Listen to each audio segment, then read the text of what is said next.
we're going to bring on a guy who has trained many champions. I mean, Hall of Famer. I mean, what else is there to say about this gentleman, man? It's one of the most knowledgeable teachers, experts in the sport of professional boxing, and it's an honor to welcome him to the ATG radio staff. Mr. Emanuel Stewart, welcome to the show. Oh, it's my pleasure, fellas.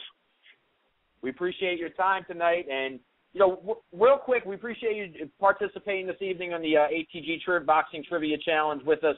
Well, I want to get into this. There was a news that was delivered to us with all the boxing news outlets that your fighter, Vladimir Klitschko, had pulled out of his fight with John Mark Mormack. They're stating that he had to get surgery.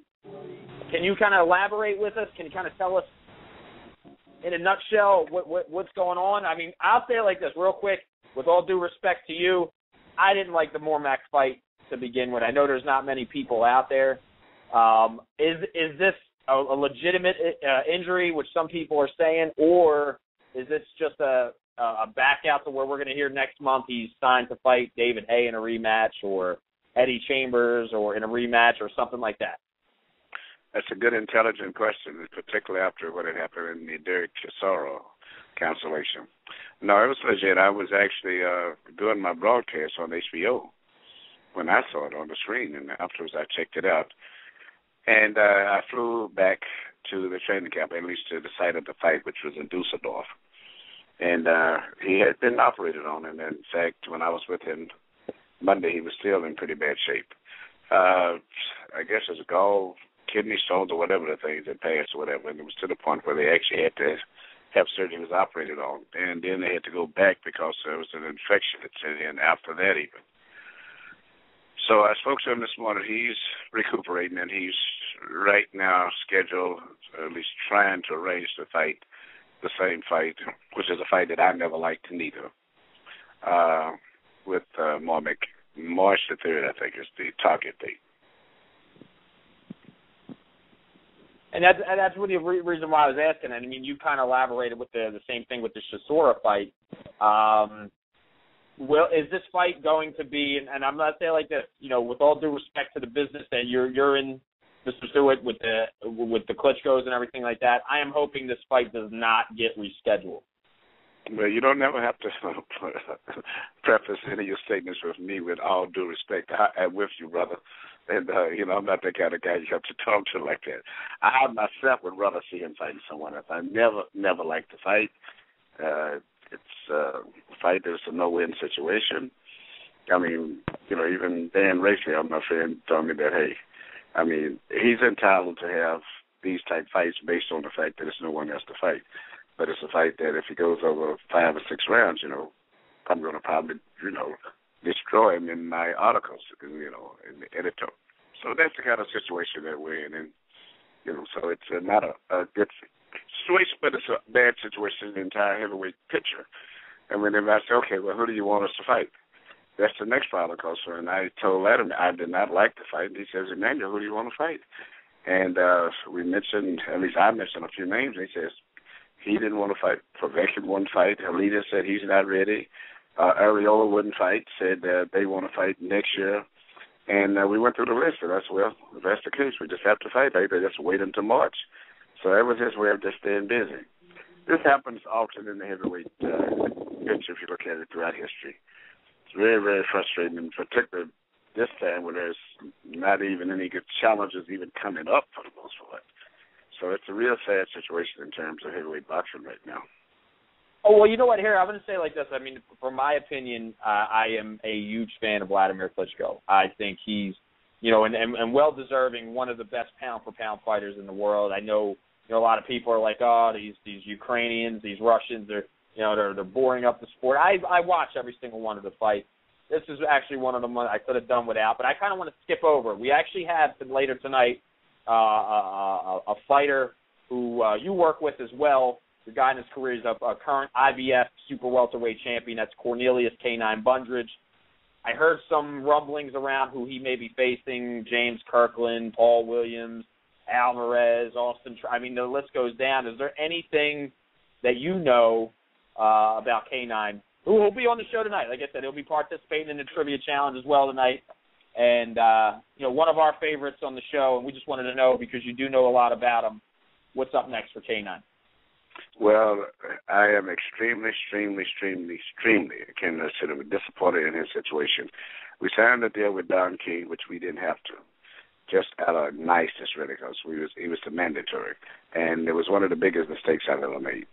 He's been 2 years now, and the only time he fights is when his mandatory comes up once a year, and that's really virtually an embarrassment, especially with all of the activity going on in the junior middleweight division.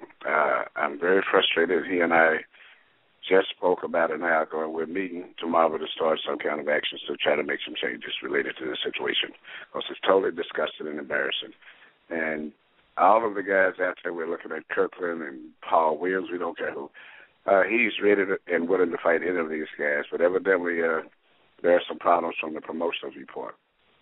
And it's very frustrating to us, and, that everyone fight. And he called me while I was doing my broadcast. He texted me at least.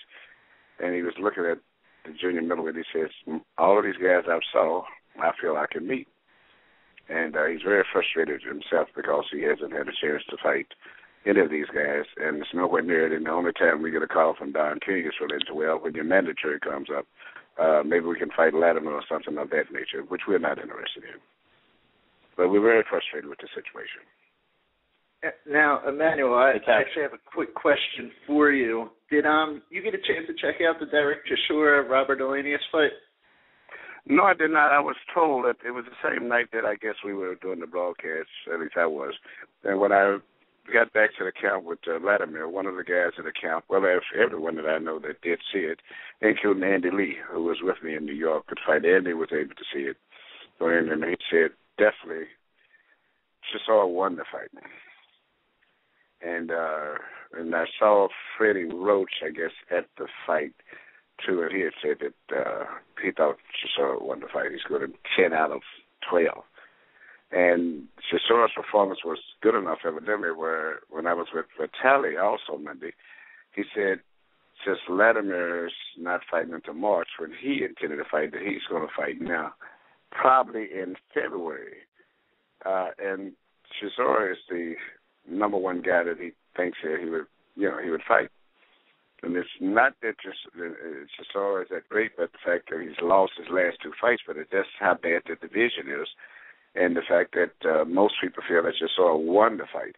I always thought that Chisora was going to be a tough fight for Latimer because of his mindset and his physical strength.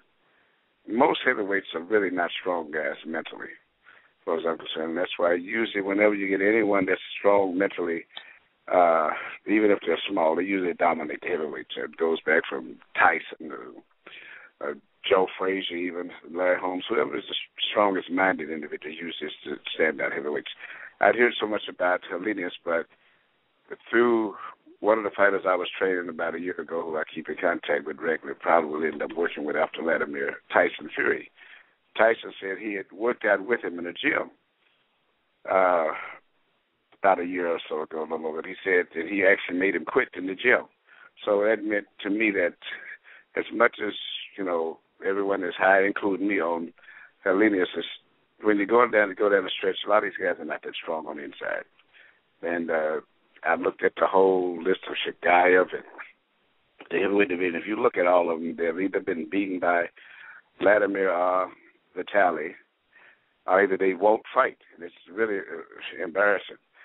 One of the best heavyweights, I think, up there, and I've always told Latimer, and I think that without him being in the picture, he would be the champion probably, and that would be Eddie Chambers.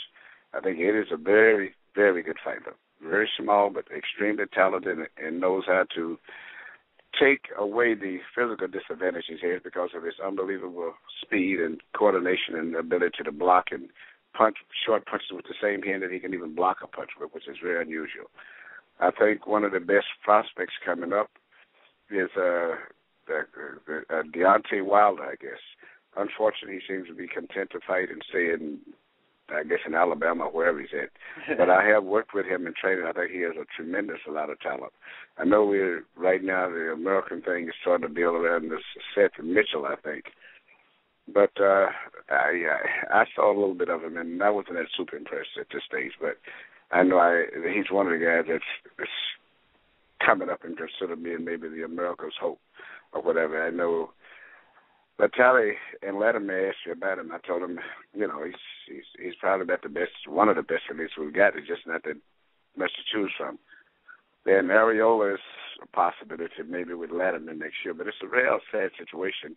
And the more you think about it, it's hard to really complain about the Mormon situation. That's the situation I've found myself in when I was complaining about the fight. And after I looked at the list, I said, well, we have to fight somebody other than just sit and wait. And if you just wait until a credible opponent comes up, you may not fight for 2 years. And I actually couldn't agree more with you about the Eddie Chambers thing. In fact, Latimer, after his next fight, if he goes through this March fight, March the 3rd, which he hopes to, I mean, his next fight after that, he's been instructed by the IBF, is going to be with Tony Thompson, who he's already beaten.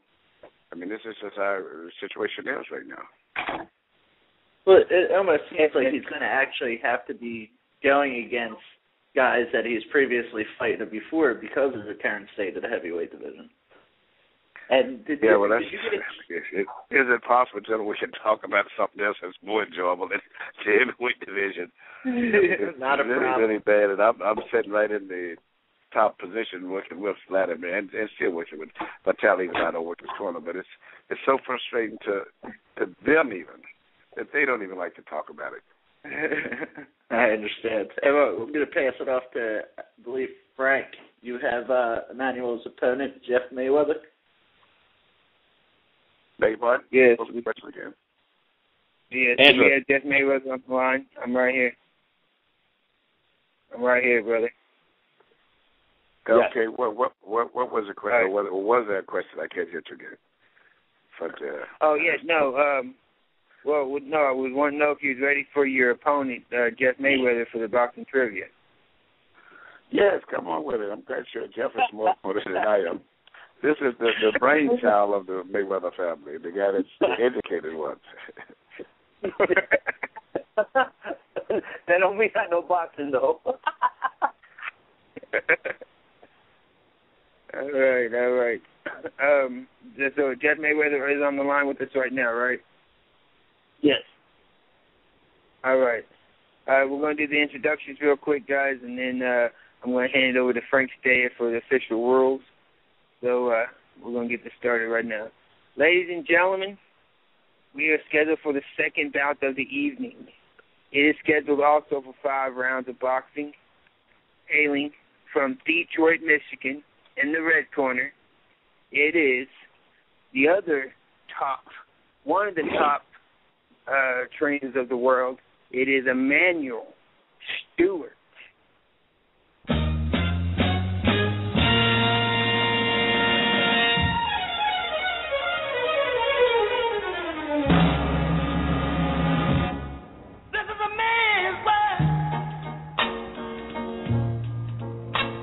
This is a man's world, but it wouldn't.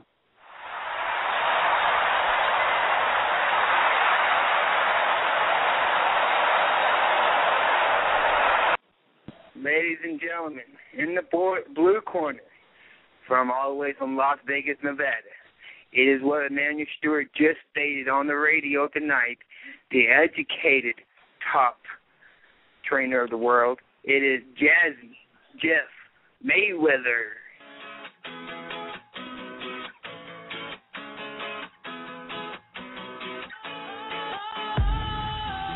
Sometimes I get a good feeling, yeah. I get a feeling that I never had before. No, I get a good feeling, yeah. Sometimes I get a good feeling, yeah.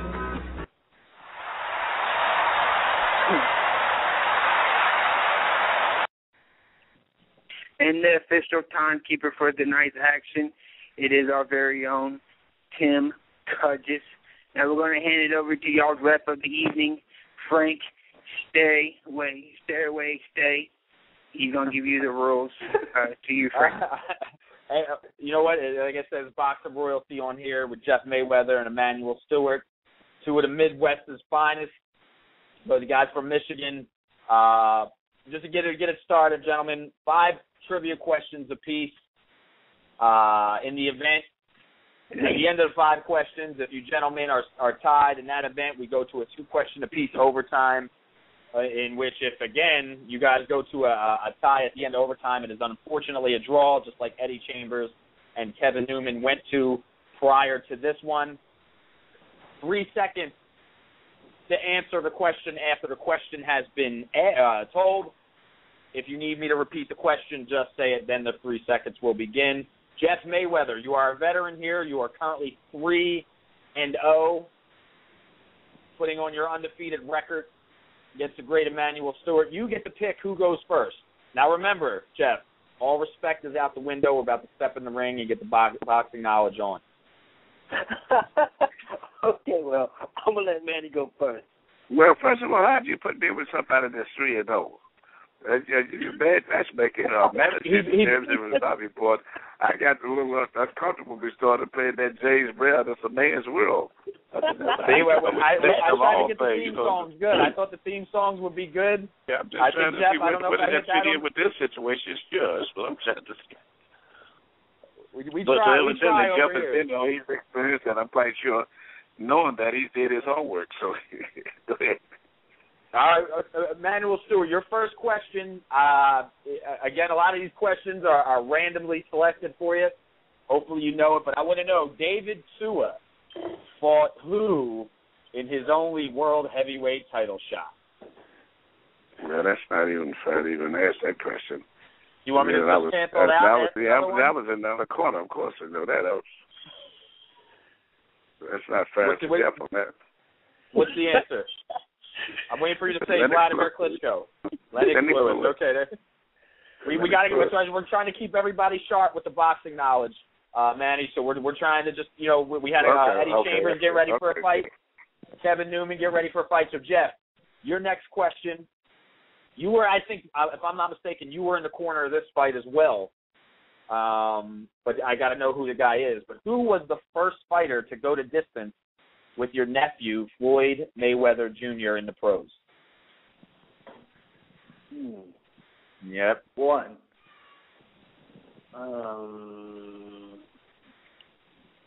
2.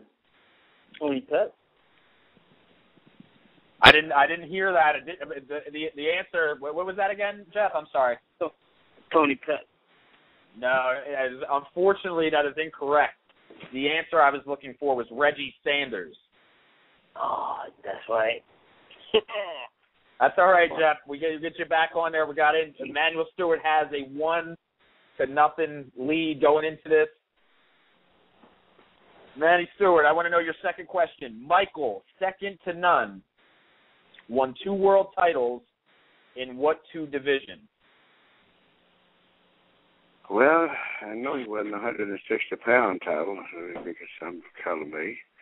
1. And one was 160 pound, and the other one, let's see, I know Graciano Rocky Chaney beat him for, but he 2. After that I would say super middleweight and middleweight. That is, unfortunately, Manny Stewart for Jeff Mayweather. That is correct. You were tied. You were up 2-0. I'm going to go to Jeff with his second question. The first time Jeff has really been in the hole here this deep. But I want to know, for your second question, who handed Eric Morales his first professional loss?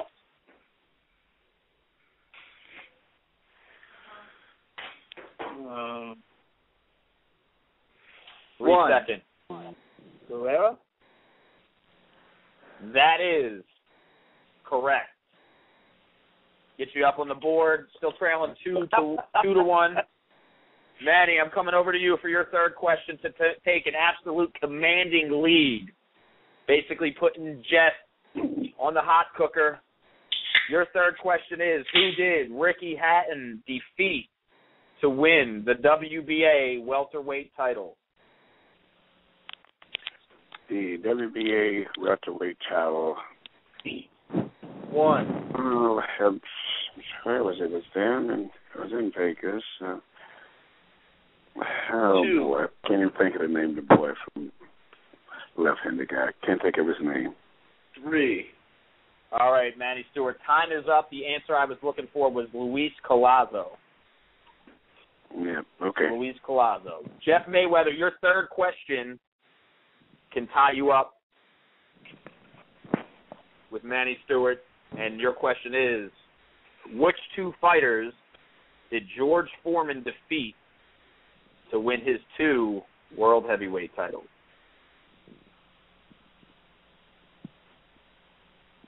I can repeat the question.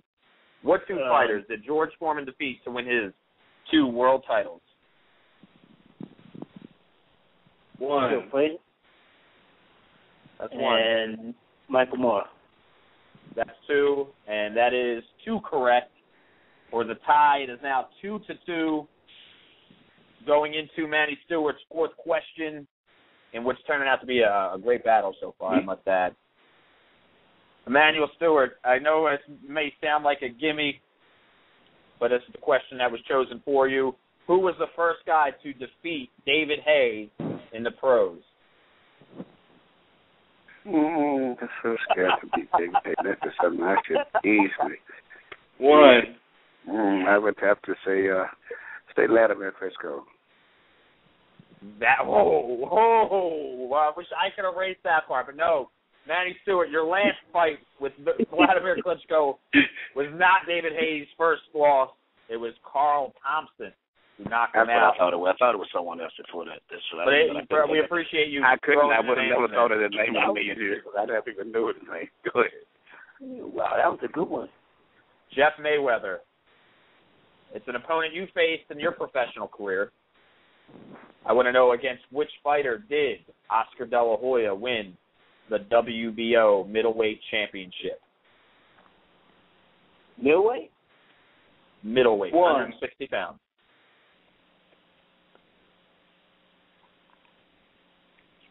2. You said Oscar De La Hoya. Yes. Middleweight. Or junior middleweight. We need an answer. No, middleweight, 160 pounds. Throw it out with 3 seconds. 3. Throw it out to have anything. I never knew he won the middleweight. Right before he faced Bernard Hopkins, he had to fight somebody to pick up a world title to show people he's serious at 160 pounds. But unfortunately, the guy he faced put up a really tough challenge, and a lot of people thought he won. Actually, I thought Felix Sturm defeated Oscar De La Hoya in that fight, but that's the answer. I didn't know it was. I know he won that title. He won that title right before he fought Hopkins in the Undisputed Championship. But we're still 2-2. 1 question left in regulation. Hopefully this doesn't have to go into overtime, but I want to know, Mr. Emmanuel Stewart, your final regulation question. Besides winning and losing the heavyweight title in fights with Muhammad Ali, who did Leon Spinks also challenge for the world heavyweight title? Larry Holmes. That is correct for the lead. So far tonight, there's been quite a few Leon Spinks questions, and I don't know if it's a Leon Spinks themed show, but we'll go into it with this. You are in the hole, Jeff. Your undefeated record is on the line. This is bragging rights that will go throughout the entire state of Michigan. This will go throughout the country. Jeff Mayweather, your final question has also something to do with Leon Spinks, and I want to know how many pro fights did the Olympic gold medalist Leon Spinks have when he stepped into the ring with Muhammad Ali for the first time? 7. That is correct. And we are going into overtime, and overtime is not a place to be because these questions are really random and offbeat. And your first of 2 overtime questions, Mr. Emmanuel Stewart, is I want to know what is Angelo Dundee's birth name?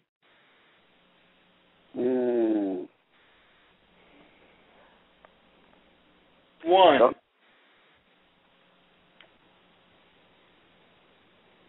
Don't know. I'm looking for Angelo Marina. To take the lead, Jeff, here in overtime, your next question is, who were Saul Canelo Alvarez's last 3 opponents? In no particular order, who were Saul Canelo Alvarez's last 3 opponents? 3 seconds. 1. Dang, who's last fight? That was last fight. Was it Thomas and Trump? 2.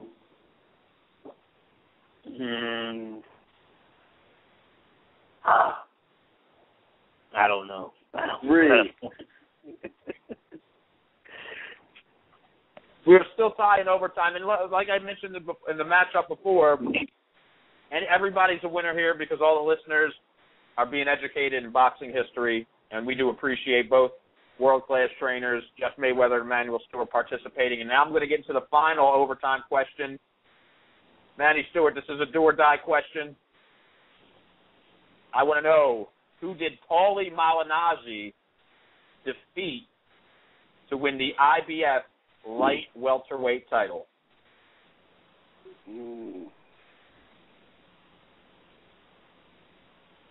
I'll repeat it one more time. Who did Paulie Malignaggi defeat to win his only world title, the IBF light welterweight title? I don't know the answer to that. The answer I was looking for was Lovemore Nadeau.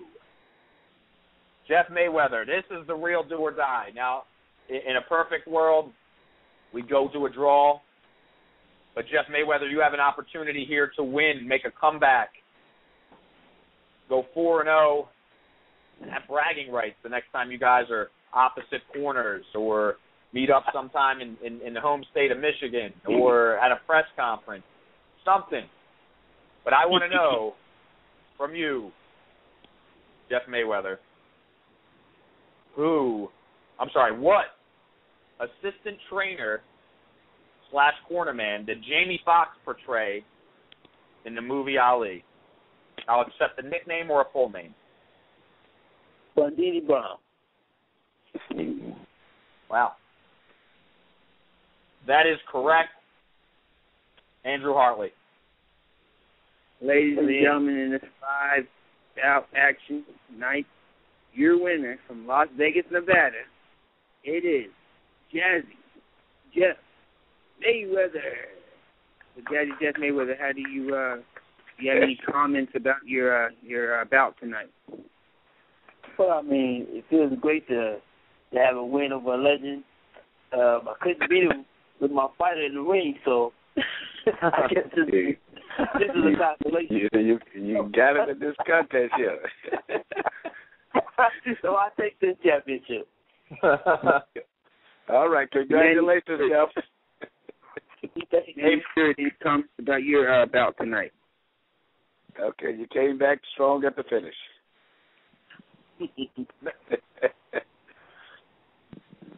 Well, Manny Stewart, look, tonight, we really appreciate you coming by and participating in this trivia challenge, man. It's definitely an honor. This is one that, goes to overtime. Anytime a matchup goes to overtime, it's considered a classic. This was by far one. We got to ask you, it was an unsuccessful first time. We kind of caught you off guard with this against the I tell you what, I enjoyed that better than I did talking about the heavyweight.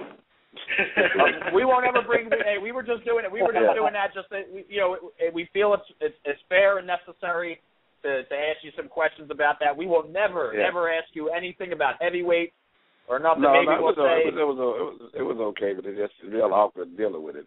Now, even when I'm dealing with my fighters, the Atlanta man, we it's awkward for us even talking about it. Well, we appreciate your time, and tell us, Manny, where can we catch you next? What do you got coming up real recent for us there where we can catch you either on HBO or any type of fights you got coming up anytime soon? I haven't even looked at my schedule right now. I think I'm cleared for the rest of the year. And maybe Andy Lee may be fighting a fight January. Most stay busy until they sort out who's going to be fighting Martinez or whatever in that middleweight situation. But right now I'm going to be spending a little time at home here for a moment. But probably have a show January the 13th will be my next show, which will probably be in Pechanga. And I'm going to be up there, and Andy may even fight on that card just to stay busy. Pechanga, California.